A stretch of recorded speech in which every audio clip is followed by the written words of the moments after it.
Bonjour tout le monde. Aujourd'hui, j'ai l'immense plaisir de recevoir notre cher camarade Philippe Pascot. Philippe Pascot, ancien élu, écrivain engagé, mais surtout lanceur d'alerte ou éveilleur de conscience. C'est à lui qui va nous dire, il a consacré une grande partie de sa vie et il va considérer aussi à dénoncer la corruption et les dérives de la classe politique française avec courage et ténacité. Il a choisi de ne pas se taire, même face aux pressions. Aujourd'hui, il est avec nous pour partager son parcours, ses combats et sa vision d'une société plus juste. Merci beaucoup, Philippe, d'avoir accepté notre invitation. C'est toujours un plaisir. Merci. Philippe, comment vous pouvez nous expliquer votre engagement de lutte, de dénonciation, de militantisme contre la corruption de la classe politique française? Bah, j'ai commencé ma carrière comme dans plein de petits travaux, mais j'ai surtout été animateur d'une ville dans les années 80, et je me suis aperçu que les élus, entre guillemets, faisaient un petit peu ce qu'ils voulaient. Donc je suis devenu élu moi-même parce que c'est trop facile de critiquer quand on est à l'extérieur, donc pour voir à l'intérieur. Et à l'intérieur, je me suis aperçu de choses pas claires du tout. Je suis devenu conseiller régional, président de la formation professionnelle et de l'apprentissage, et à moi-même, alors que ces gens savaient qu'il fallait pas me le faire, on m'a offert des pots de vin. C'est vous dire à quel point la corruption en France est en train de s'étendre sur tous les étages de la politique. Et donc je me suis décidé à écrire en 2013 avec une particularité parce que je me suis aperçu que aucune statistique n'existait sur les élus corrompus. En France, il y avait des statistiques sur tout. Vous pouvez savoir si les gens qui ont 18 ans, qui ont 3 dents, les gens, le nombre de diabétiques, vous pouvez tout savoir sur tout en France, sauf sur les élus. Donc j'ai commencé à écrire un livre en 2013 avec 400 élus qui avaient mis les doigts dans la confiture en mettant leur nom, leur adresse et les méfaits qu'ils avaient commis. Et depuis, j'ai commis une dizaine de livres. Mon dernier livre, d'ailleurs, que je conseille tout le monde parce que je connais l'auteur, Pilleurs d'État encore et encore, et la suite de Pilleurs d'État que j'avais sorti en 2015 et qui a été le prémisse de l'ouverture d'esprit des Gilets jaunes. Puisque dans ce livre Pilleurs d'État, je dénonçais les privilèges et les avantages de nos élus dont les gens ne se doutaient pas. Parce qu'il faut dire que la soupe est bonne. En tant qu'élu, la soupe est très bonne.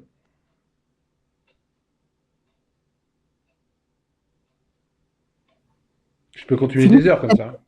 oui, Philippe, est-ce que la corruption règne dans quelle classe politique, ça veut dire droite, gauche ou Non, non, non, non. La corruption en France, elle est dans n'a pas tout. d'appartenance idéologique et politique? Voilà, elle est dans tous les partis politiques. La corruption, c'est pas une corruption de droite, c'est pas une corruption de gauche, c'est pas une corruption du Front National, c'est un système. Et le système, il touche tous les partis politiques en France. Moi, j'ai les preuves, je l'ai mis dans mon dernier livre, d'ailleurs, Pilleurs d'État, encore et encore. Il faut que vous sachiez, par exemple, que toutes les campagnes, les financières, des présidentielles, depuis l'élection de François Mitterrand, ont été truandées. C'est-à-dire que toutes les campagnes présidentielles de M. Mitterrand, de M. Chirac, de M. Balladur, de même M. Le Pen ont été truandées officieusement. Et ils ont été déclarés valables officiellement. J'ai les preuves de ce que j'annonce. Donc le problème, il est un problème étatique, c'est un problème administratif, et c'est un problème qui touche tous les partis politiques. Encore une fois, je le redis, la soupe est tellement bonne en politique que les gens, quand ils commencent à y goûter, ils veulent en manger de plus en plus. Et comme en plus c'est eux qui font les lois, c'est tellement plus facile de se couvrir. Est-ce que durant ces années, est-ce que vous avez pu saisir les motivations, les raisons euh, De la corruption, de la corruption, c'est de cet événement? les, Est-ce que c'est la faiblesse institutionnelle? Est-ce que la faiblesse démocratique? Il est où la Cour du compte, la Cour des comptes au niveau national, au niveau régional, oui, les, oui, mais tout les ça, c'est instituts de surveillance au niveau communal et tout?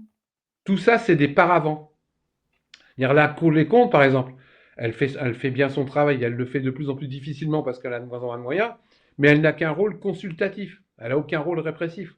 Les contrôles de légalité qui soi-disant sont là pour contrôler les dépenses des mairies, c'est, il y a pas mal de trous dans la raquette. Tous les organismes, entre guillemets, de contrôle sont soit sous contrôle étatique, soit n'ont pas les moyens de leur contrôle. Je vais vous dire un truc bien simple. Dans n'importe quelle profession en France, vous êtes redevable de l'argent que vous dépensez. Vous êtes contrôlé. Et Dieu sait si de plus en plus le peuple, entre guillemets, en France est contrôlé. Il y a un endroit où il y a très très peu de contrôle, c'est les élus. Pourtant, c'est notre argent. C'est notre argent. Et la grosse faiblesse qu'il y a en France, c'est que malheureusement, les gens en France revotent pour des élus corrompus. Moi, je suis fou de rage quand je vois des élus corrompus depuis 30 ans, 40 ans, dont on sait qu'ils ont je ne sais pas combien de casseroles, c'est plus des casseroles, c'est des cuisines entières aux fesses. Ces gens-là sont réélus. Je ne citerai pour exemple un truc de fou en France. Nous avons eu quand même 2 ou 3 gardes des Sceaux, c'est-à-dire ministres de la Justice, mis en examen, et pas pour des petits faits. En ce moment, il y a une ministre de la Culture qui était une ex-ministre de la Justice, qui s'appelle Rachida Dati, qui a je ne sais pas combien d'affaires aux fesses avec des mises en examen. Le dernier en date, c'est 600 000 euros de bijoux qu'elle a oublié de déclarer. Et ces gens-là nous gouvernent. Je veux Oui. dire, le gouvernement Macron, par exemple, depuis, et j'ai rien contre M. Macron, il n'y a jamais eu autant de ministres mis en examen ayant des problèmes avec le fisc depuis 2017. C'est quand même un monde. Et ces gens-là nous demandent à nous d'être hyper rigoureux en plus. C'est-à-dire que ces gens-là nous demandent de laver plus blanc de blanc nos chemises, alors qu'ils ont quasiment tous un slip sale. Ce que je vous dis est factuel, hein, je ne fais que dans le factuel.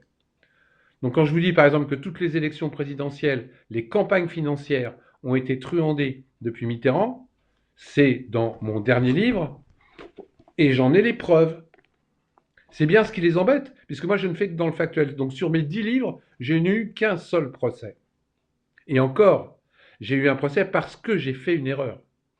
J'assume. Par contre, je l'ai payé très cher.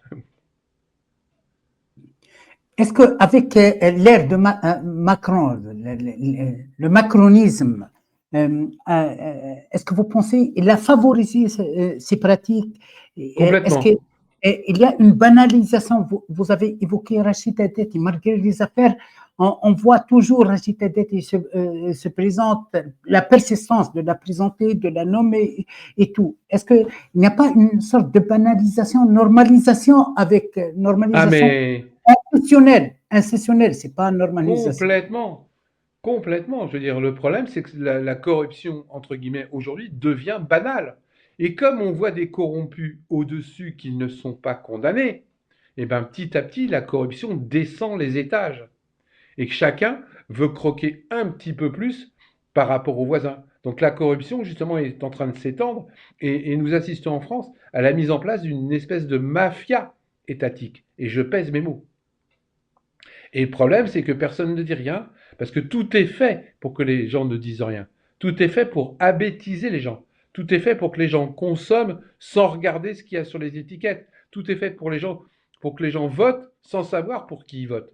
Je rappelle quand même que depuis 2 ou 3 élections, les gens ne votent pas par conviction. Ils votent par dépit en France.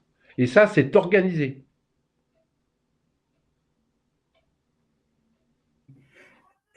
Philippe, lorsqu'on on voit par exemple la nomination, par exemple, des quelques noms, la confirmation successive de quelques noms par Emmanuel Valls, impliqué dans l'affaire de surveillance, la désignation de quelques policiers pour protéger sa femme.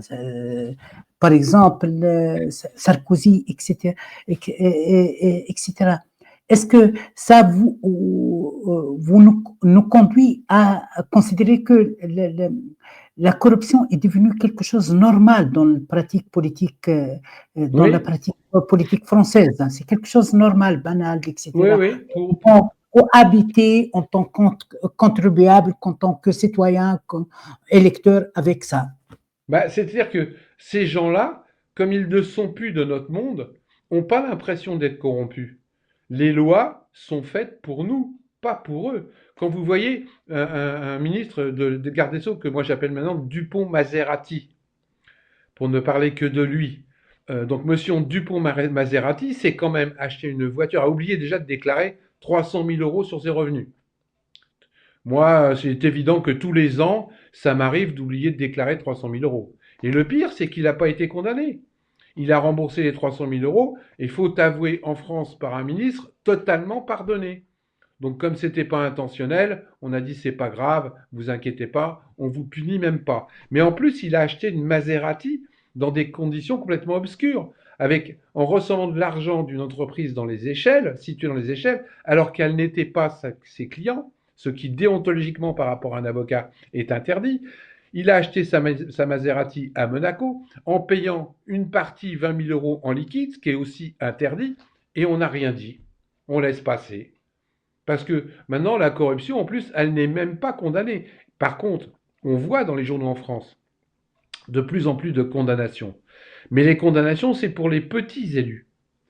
C'est-à-dire des petits élus. Je vais vous donner un truc bien simple que j'ai découvert il y a 3 semaines. Je l'ai aussi mis dans mon livre d'ailleurs. Vous savez qu'en France, ils prononcent de plus en plus des inéligibilités avec exécution immédiate. On est d'accord? C'est-à-dire que la justice, en première instance, vous condamne, vous déclare inéligible, et 2 jours après, le préfet vous destitue de tous vos mandats. Eh bien, cette définition de l'inéligibilité est valable pour tous les élus, sauf pour les députés. C'est-à-dire qu'un député comme Marine Le Pen, et je ne voudrais pas rentrer dans le détail, qui a été condamné à une inéligibilité avec exécution immédiate, eh bien, son inéligibilité ne sera valable que lorsque le procès arrivera en cassation. En attendant, elle peut toujours rester à l'Assemblée nationale. Par contre, un conseiller départemental, un adjoint au maire, un maire, s'il est déclaré inéligible en première instance, même si en appel il est acquitté, eh ben, en attendant, il aura été démis de toutes ses fonctions. La loi est complètement dans le non-sens. Philippe, est-ce que aussi nous pouvons évoquer la complicité des médias parce que au niveau médiatique, on ne traite pas assez ces sujets de corruption, Mais de c'est pouvoir, normal. de l'éthique, de la vie politique et tout. On C'est passe normal. souvent. C'est normal quand vous voyez que la plupart des médias maintenant sont entre les mains de 10 personnes en France. 10 personnes qui tiennent les médias et qui font tout pour que quelque part on ne parle pas de leurs affaires et on couvre certains. D'ailleurs, en France en ce moment, il y a un courant et des informations qui disent que même certains médias vont prendre parti pour des candidats contre les autres. Parce que quand c'est Bolloré qui paye, quand c'est Saadé qui paye, quand c'est Drahi qui paye, eh ben, on obéit à ces gens-là. Les boîtes de rédaction obéissent. Et les journalistes qui ne marchent pas dans les rails sont éjectés. Je rappelle quand même que M. Bolloré a viré un paquet de journalistes dans les médias qu'il a rachetés parce qu'ils ne convenaient pas à la direction, entre guillemets, politico-économique qu'il voulait donner aux journaux et aux médias qu'il a achetés. D'ailleurs, est-ce que sur un des médias appartenant à M. Bolloré, vous entendez parler une seule des affaires dont M. Bolloré que M. Bolloré a sur le dos? Jamais.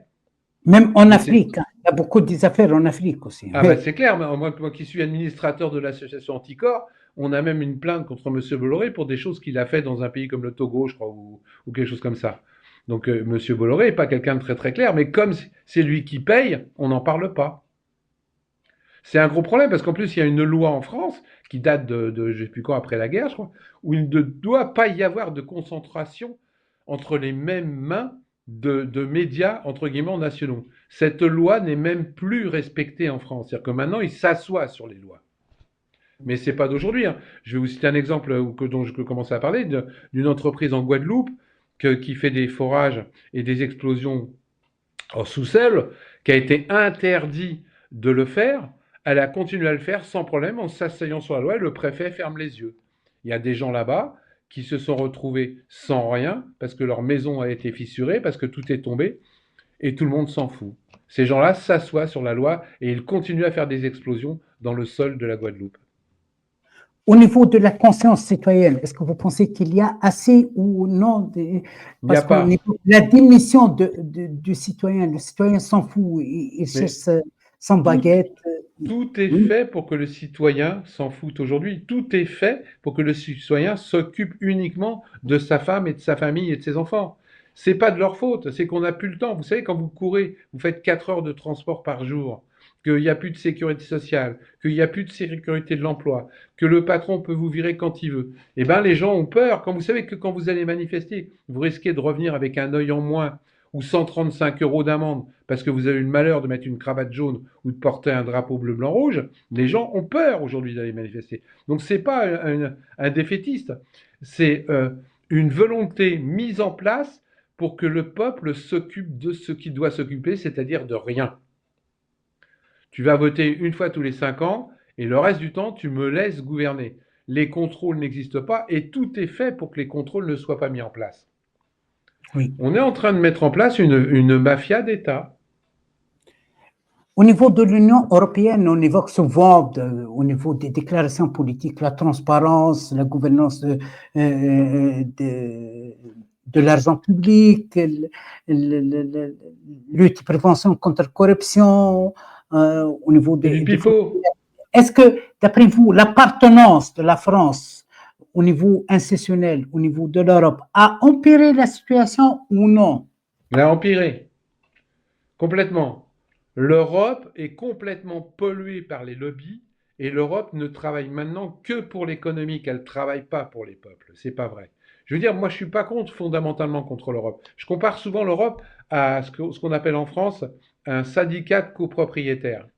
Il y a ça chez vous là en Suisse, les syndicats de copropriétaires. Donc moi, un Oui, syndicat de copropriétaires, quand il s'occupe des jardins, des espaces communs, de l'escalier, de l'ascenseur dont tout le monde s'occupe, je n'ai aucun problème. Mais quand le syndicat de copropriétaires commence à s'occuper de la couleur du papier peint de ma chambre ou de la texture du fromage que je dois manger, là, ça commence à me gonfler. Et c'est ce que fait l'Europe. Maintenant, parlons de corruption par rapport à l'Europe. Je vais vous donner un exemple bien précis. Il y a une vice-présidente, il y a quelque temps, qui s'est fait mettre en prison. Je ne sais pas si vous vous souvenez. Il y avait une grosse magouille financière avec 2 ou 3 personnes. Elle s'est fait mettre en prison parce qu'il a été prouvé qu'elle avait détourné de l'argent. Vous me suivez? Elle est sortie de prison. Bon, ça arrive. Mais elle a retrouvé son poste de vice-présidente. Il n'y a pas un malaise? Il y a quelques années, il y a 2 eurodéputés qui se sont fait prendre la main dans le sac dans une chambre d'hôtel oui. à se faire remettre 100 000 euros chacun Le contre un Qatar, vote, oui. contre un vote Qatar. bien précis. Contre un vote bien précis. C'était des journalistes qui les avaient piégés. Est-ce que ces députés ont été virés? Eh ben non. Ils ont reçu une petite tape sur les doigts, gentillette, et ils ont continué gentiment à siéger. Il y a quand même un malaise au niveau de l'Europe. Et je dirais que l'Europe est pire que la France. Et je ne vous parle pas de scandales que j'ai sous le coude, qui se sont faits au niveau de l'Europe, ou d'ailleurs, bizarrement, et je dis bien bizarrement, malheureusement, il y avait une députée européenne qui s'appelait Madame Rivasi, qui allait témoigner sur un sujet bien précis de corruption plus ou moins dans une affaire, qui a fait une crise cardiaque la veille du rapport, la veille de la remise de son rapport dans un taxi. Malheureusement pour elle, elle s'en est pas sortie. Donc bizarrement, à chaque fois qu'il y a une grosse enquête, On va vous bizarrement, écouter comme complotiste, hein, non, je complotiste. n'affirme rien, je constate simplement qu'elle est morte la veille du moment où elle allait défendre son point de vue sur la corruption, c'est tout. Ça arrive les accidents, ça arrive les crises cardiaques. Mais il y a un moment donné, on se dit, putain, j'aimerais bien que ces gens-là attendent un petit peu, que la corruption soit moins importante. Mais l'Europe, c'est vraiment pas ce que ça devrait être. L'Europe aujourd'hui est un panier de crabes où les mecs se repaissent sur chaque État. Vous savez Est-ce combien il y a que, de lobbying? Vous savez combien il y a de lobbying payé par eurodéputé? Payé, hein, c'est-à-dire ceux qui sont référencés, c'est-à-dire le dessus de l'iceberg.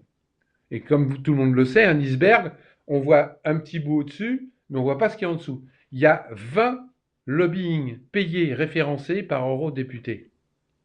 C'est plus eux qui commandent. C'est les lobbies, c'est l'économique.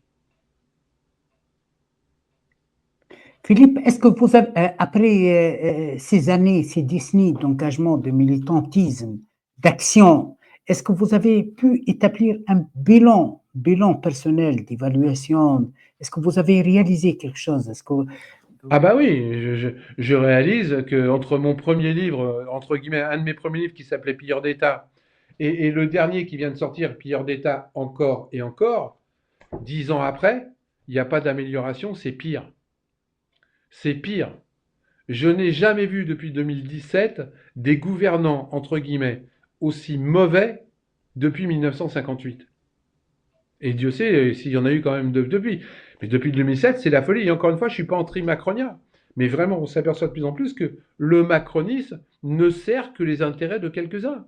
Quand vous voyez qu'il y a un monsieur milliardaire qui s'appelle monsieur Saadé, Saadé, qui ne paye en France que 2% d'impôts, alors qu'il brasse des milliards. 2% d'impôts. Il y a de quoi quand même se poser un certain nombre de questions. Quand vous voyez que les aides publiques aux entreprises, et il y a un livre qui vient de le démontrer, se situent aux alentours de 270 milliards d'euros par an. 270 milliards d'euros par an aux entreprises et qu'il n'y a aucun contrôle sur ces aides. Quand vous voyez que par exemple la société LVMH, ça vous parle? LVMH a reçu en 2024, alors qu'ils ont fait 15 milliards d'euros de bénéfices, ils ont reçu 295 millions d'euros d'aide publique. Sur ces 295 millions d'aides publiques, il y a eu 193 millions d'euros d'aide aux charges patronales. C'est-à-dire, quand vous réfléchissez bien, que pour une entreprise qui a fait 15 milliards de bénéfices en 2024, ils ont eu 193 millions d'euros d'exonération de charges patronales. Ce qui veut dire, quand vous faites le calcul, qu'en 2024, nous avons payé par salarié d'LVMH, le peuple, je parle, 5 000 euros pour que ces gens-là ne payent pas de charges patronales. Il y a un moment donné, il va falloir que ça change. Et est-ce que pendant ce temps-là, le petit peuple, lui, pleure. Moi, j'ai des gens aujourd'hui qui gagnent, bon, allez, un peu plus que le SMIC, qui dorment dans leur voiture parce qu'ils n'ont pas de quoi se payer un loyer. Parce qu'à la fin du mois ou le 10 du mois, il leur reste 5 euros dans la poche. Par contre, on nous raconte partout que ça va bien, que tout va bien. On nous raconte partout que le salaire médian des Français se situe autour de 2600 euros. Mais c'est un mensonge géanté parce qu'en plus ces gens-là, maintenant, mentent effrontément. Quand on vous parle d'un salaire médian, c'est très facile à comprendre. Quand vous avez 3 personnes qui gagnent 1000 euros, vous me suivez? Et une qui gagne 10 000, la réunion des trois, ça fait, de tous, ça fait 13 000 euros. Après, ils divisent, ça vous fait pas 1000 euros, hein. Ça fait 13 000 euros divisé par 4. Ça fait un salaire médian autour de 4 x 3, 12, autour de 3 000 euros. C'est un mensonge éhonté. La plupart des gens en France n'arrivent plus à survivre. Et j'en ai les preuves, encore une fois. Moi, je ne fais rien d'autre que du factuel. Aujourd'hui, il y a des queues de 1 km à Toulouse dernièrement sur des étudiants pour manger dans les banques alimentaires. Aujourd'hui, les banques alimentaires en France, nous sommes en France, on n'est pas en Afrique. On n'est pas dans des pays du tiers-monde. Il y a des gens qui n'arrivent plus à manger qu'une fois par jour. Les banques alimentaires comme le Secours populaire, le Secours catholique, les Restos du Cœur, etc., n'arrivent plus à fournir, tellement il y a de gens qui n'ont même plus de quoi manger. Et pendant oui, ce temps-là,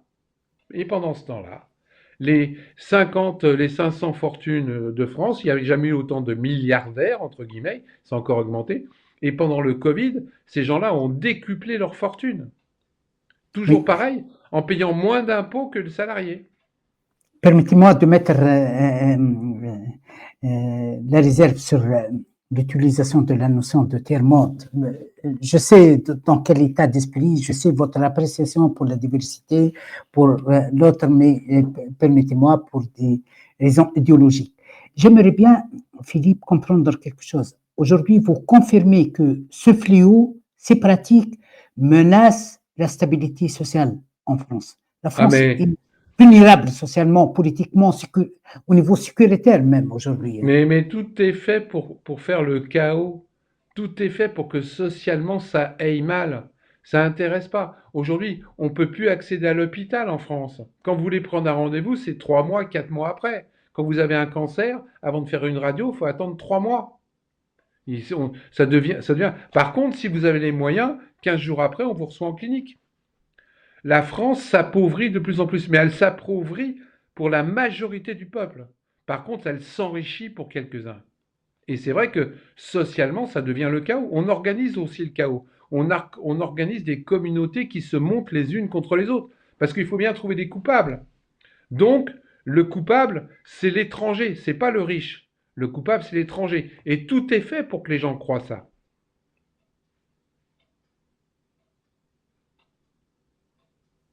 C'est une Enfin, manière de gouverner. oui. À la fin, je comprends, je conclus que vous êtes pessimiste. Alors, je suis pessimiste et optimiste à la fois. Parce que si jamais je suis complètement pessimiste, j'arrête tout et puis je m'expatrie. Donc j'espère qu'il y aura un sursaut démocratique, qu'il y aura un sursaut populaire, non manipulé. Je dis bien non manipulé. Parce qu'il faut que les gens se rendent compte que la force, c'est le peuple. Le nombre, c'est nous. Mais on n'arrive pas à le concrétiser. Aujourd'hui, si les syndicats, si les corporations arrivaient un petit peu à s'entendre entre eux, mais en 2 jours, M. Macron, il est mort. En 2 jours, le gouvernement saute. Il suffirait que tout le monde, par exemple, se décide à être aux portes de Paris un samedi matin. Que les syndicats arrêtent de croire qu'il faut faire grève le mardi, que les avocats arrêtent de faire croire qu'il faut faire grève le vendredi, et puis laisser tout le monde se débrouiller entre eux. Dès que les gens ont un petit sucre, ils rentrent chez eux. Aujourd'hui, chacun défend sa corporation et ne pense pas à l'ensemble du peuple. Les camionneurs se mettent en colère, on leur donne un petit sucre, ils rentrent chez eux. Les VTC sont en colère, on leur donne un petit sucre, ils rentrent chez eux.